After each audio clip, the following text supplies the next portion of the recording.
Yes, it is visible, Dr. Andre. Okay. So we'll start with a few MCQs.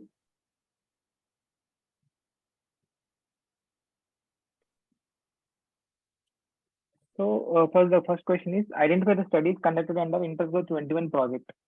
So first option is fetal growth longitudinal study. Second option is newborn cross-section study. Third one is preterm postnatal follow-up study. And fourth option is all the above. Please post your answers in the chat box.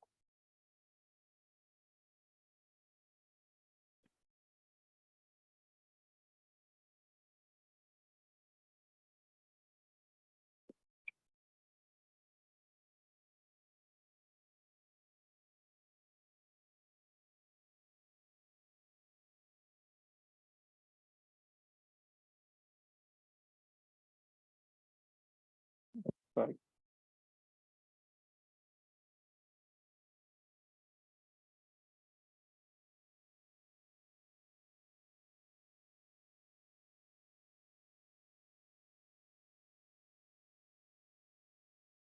So I think everyone answered it in right only. It is all the above. So as a what is Intergrowth 21? So anyone can unmute and you can answer it. So Intergrowth 21 is International Fetal and Newborn Growth Consortium for the 21st century. So this is a project initiated for developing a standard growth chart for fetal and newborn growth. So it has international representation with around 8 locations all over the globe. So these are the studies which are included in Intergrowth 21. That is fetal growth longitudinal study, newborn cross-section study, and preterm postnatal follow-up study. These are with respect to fetal and the newborn growth, and along with the preterm postnatal follow-up growth. Along with this, we have 2 more studies. Okay, so these are the 2 more studies. So these are the fetal growth standards. So these charts are available at everywhere. So these are newborn standards. These are the postnatal growth standards for the preterm babies. Come to the next question. What is the action of bioactive factor haptocorrin in the mother's milk?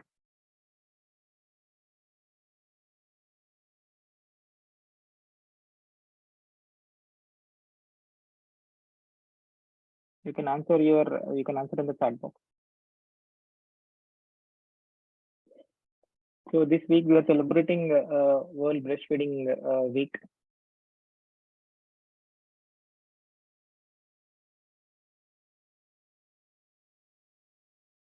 So somebody answered it as 1, some answered it as 3. 3 enhances the iron and zinc absorption. Okay, 2 opioid activity. 1.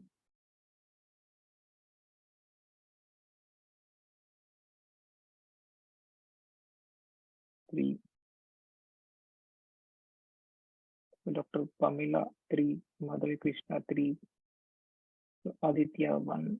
Wajid 1.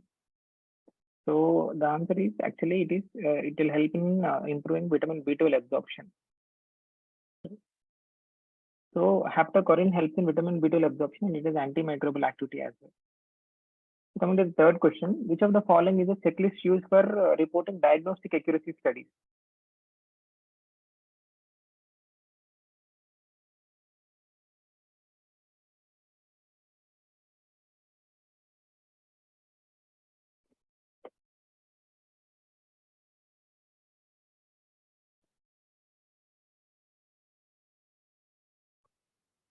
So what are these? Strobe, Consort, Prisma, Sturd. So these are all actually checklists for reporting studies actually. So for with respect to diagnostic accuracy study, which is a checklist we use? So Alisa 4, Rahul 4, either fourth option. Okay.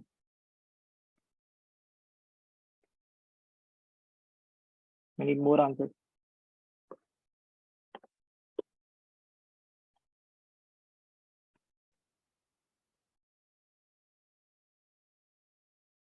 So only 4 members answer. 6 members.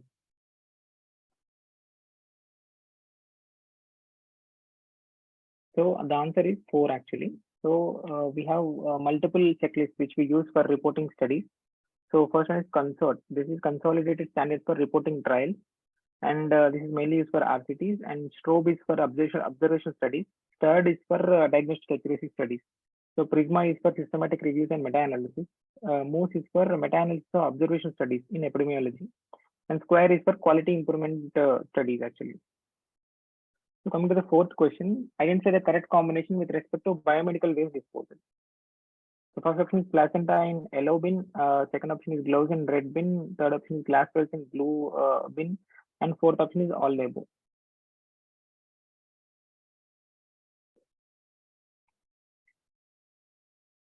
So okay. So fourth option, unanimously it is fourth option. Very good. Okay. So it is fourth option. So coming to biomedical waste, the human and animal endemical waste goes in yellow. Soil waste, chemical waste, which is soil or expired or discarded medicines, chemical waste, discarded linen, and clinical laboratory waste all goes to the yellow. Okay. So at the end, these will be for disposal. It will be incineration. So coming to the red, it is a contaminated waste and which is recyclable, something like gloves, IV tubing, or these things, which finally go to autoclave and chemical disinfection.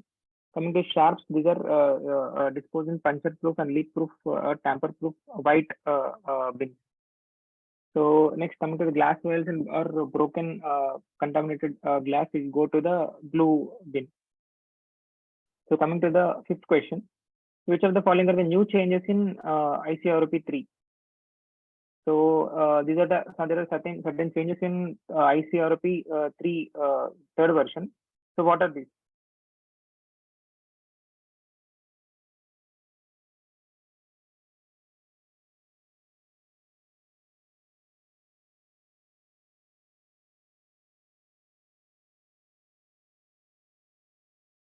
So there are certain terms they have newly added, and there are certain terms they have changed actually.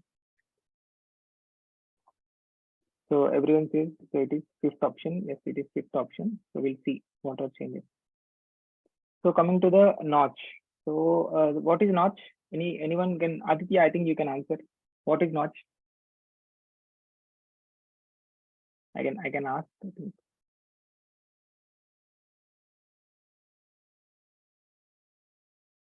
So what is notch?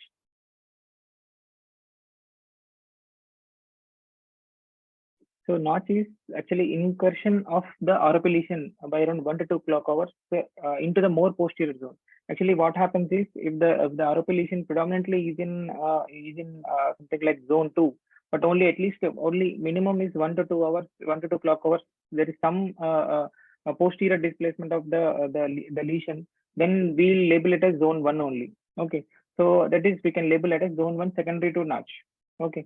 So coming to the APROP, initially previously we used to call APROP. Okay, now we have changed to the terminology. We have changed from APROP to AROP, that is aggressive ROP. So this change has been done because the APROP or AROP, it should indicate the severity of the lesion. Okay, the rapidity and the of the lesion rather than the location, because many babies they have seen in the even in the anterior zones they have seen these type of lesions. So that's why they have removed the term posterior. So they have changed to aggressive ROP.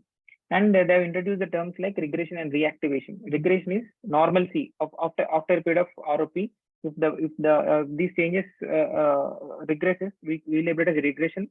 And after a period of normalcy after regression, if there is any reactivation, we label it as reactivation. These are very important with respect to your MCQ questions and or OSCE. So that's why I have kept these questions. So next, and thank you. Over to you, sir.